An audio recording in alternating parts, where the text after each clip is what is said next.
G'day everybody. Today's story is about a doco I watched.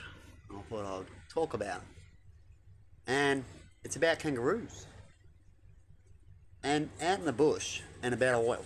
Out in the bush, they have oil refineries. And they go meh, meh, like that. And there's one or two of them. You see them go up and down. It's different designs. But these ones have like a big fat hook kind of thing. And a lever, and it sort of goes well, I can't quite remember. It's an old show I watched, but I thought I'd repeat it my own way, like a school study where you give your opinion and add something extra, which is what I'm going to do. And in this show, poor kangaroos, because it's down in the desert, would come up to these oil things and sit underneath the little thing that goes, and they'd sit on it and it'd stop. They stop every now and then. They don't need to pump once they got their fish in there, and then they'll come back on when they need some more or get the pressure or whatever they're doing. They come off and on, right?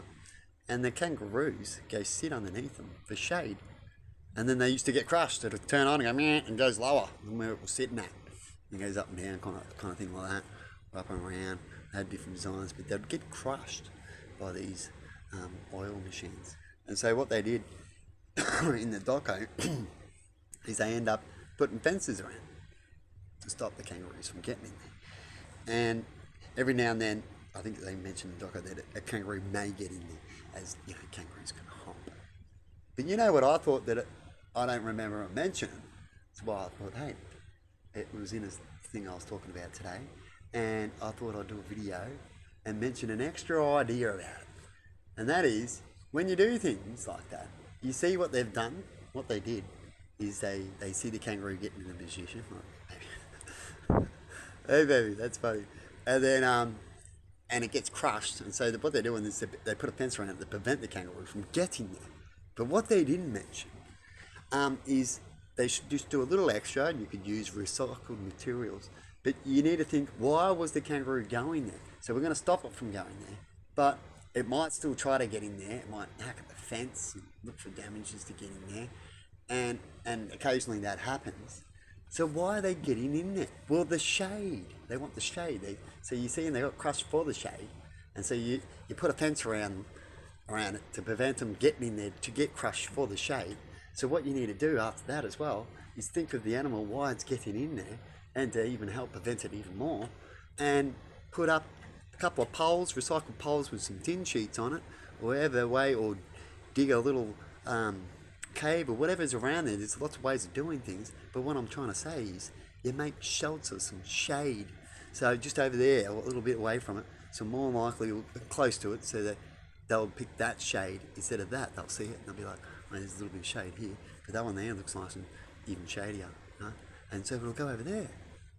Right? It's a little bit of the theory I've talked about when it comes to a lot of things out there. Is you got to think of how they're thinking and what they're after, and can you help out in a little way. And so using that recycled material, just say a couple of 4 poles, 6 poles, some little tin sheets on it. You don't have to have it that big. This thing didn't give you that much shade. Look, 5 or 6 times more shade, right? So they'll pick that shade, that choice. Unless it gets too comfortable, of course. Lots of them end up picking shade. They overdo it and then go pick that. I'm not saying that's not possible, right? And I guess if that happened, you go, oh shit, well, obviously they liked it, and we can help them out a little bit more by a couple of sheets of tin and a pole or 2. But anyway, hopefully the shade will just fix the problem, because out there's not many anyway, right? They only come every now and then.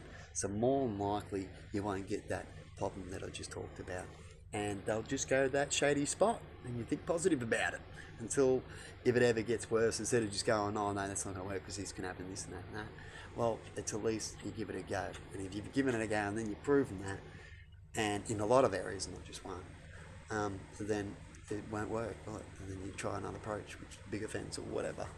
But things usually work when you figure out what they are going there for and help them out in that situation. Of course, definitely if it's not many out there, you know what I mean?